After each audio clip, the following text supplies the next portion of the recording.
Shalom Bapak Ibu, saudara-saudara sekalian. Salam berjumpa dalam kasih Tuhan. Selamat bertemu dalam edisi Renungan Harian Toraya, Kamis 20 Mei 2021. Firman Tuhan yang akan kita baca dan renungkan pada hari ini dari Kejadian pasal 2 ayat 1 sampai ayat yang ke-7. Namun sebelum kita membaca dan merenungkan firman Tuhan, mari berdoa memohon kuasa Roh Kudus menuntun dan menolong kita semua dalam mendengar dan merenungkan firman-Nya. Mari berdoa. Terpuji Engkau Tuhan Allah yang kami sembah, Allah yang terus menyatakan kuasa dan kasih bahkan pemeliharaan di dalam kehidupan kami anak-anak-Mu. Terima kasih Tuhan atas hidup kami hari ini untuk menjalani hidup karunia-Mu dan menunaikan tugas dan tanggung jawab yang Tuhan percayakan bagi kami anak-anak-Mu. Terlebih Tuhan, kami bersyukur dan berterima kasih atas kesempatan yang boleh kami alami saat ini untuk ada di hadirat-Mu, mendengar dan merenungkan firman-Mu. Tuhan, kami akan membaca dan merenungkan firman-Mu. Kiranya Allah Roh Kudus menolong kami semua, memberi kami hikmat dan kemampuan untuk mendengar firman-Mu, merenungkannya, dan memahami makna firman-Mu sesuai dengan maksud-Mu Tuhan. Terima kasih ya Tuhan, berbicaralah kepada kami anak-anak-Mu. Kami sedia mendengarkan. Di dalam nama Yesus kami berdoa. Amin.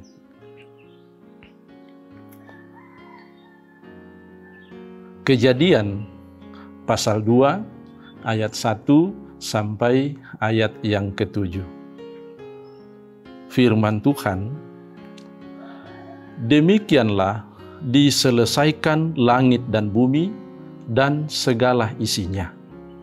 Ketika Allah pada hari ke-7 telah menyelesaikan pekerjaan yang dibuatnya itu, berhentilah ia pada hari ke-7 dari segala pekerjaan yang telah dibuatnya itu. Lalu Allah memberkati hari ke-7 itu dan menguduskannya.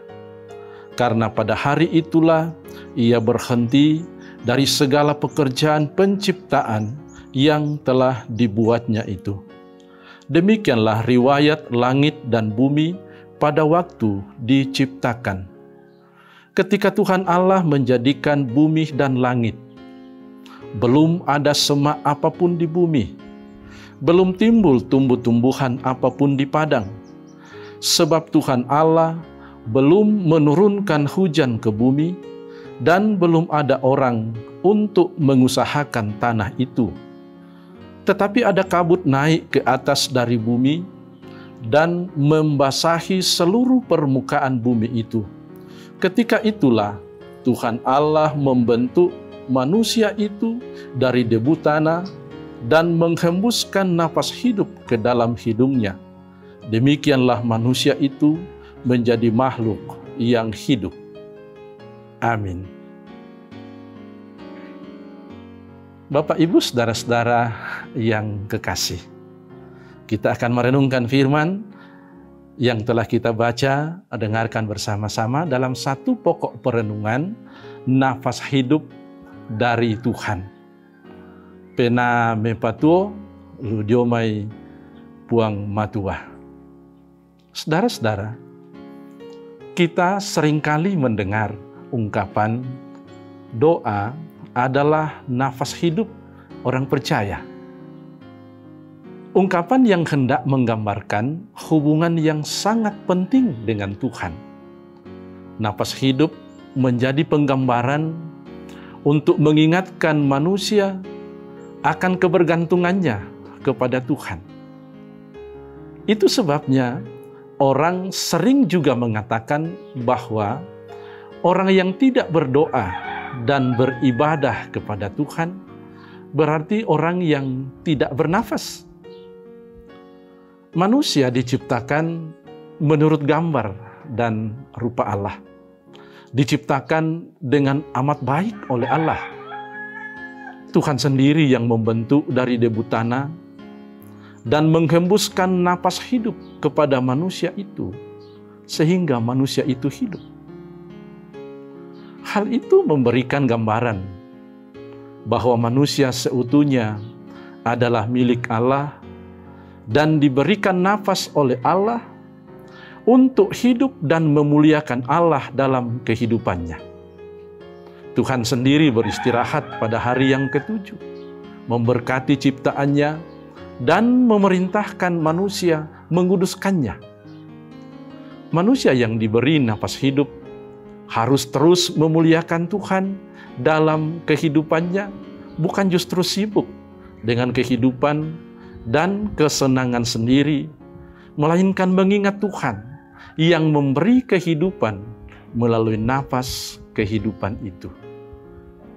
Kita semua telah diberikan nafas kehidupan oleh Tuhan, sehingga tidak ada alasan untuk memuliakan diri sendiri dan mencari kesenangan diri sendiri. Tuhan saja beristirahat dan menguduskan hari itu, apalagi kita ciptaannya. Kita harusnya sadar dan terus beribadah dan berdoa kepada Tuhan. Salah satu wujudnya ialah datang ke gereja, ikut ibadah-ibadah, berdoa setiap saat. Jangan sampai kita disebut orang yang hidup tapi mati dan tidak bernapas dalam iman kepada Tuhan. Amin. Mari Bapak Ibu Saudara-saudara kita satu dalam doa. Terima kasih ya Tuhan, kami mengalami hadirat-Mu.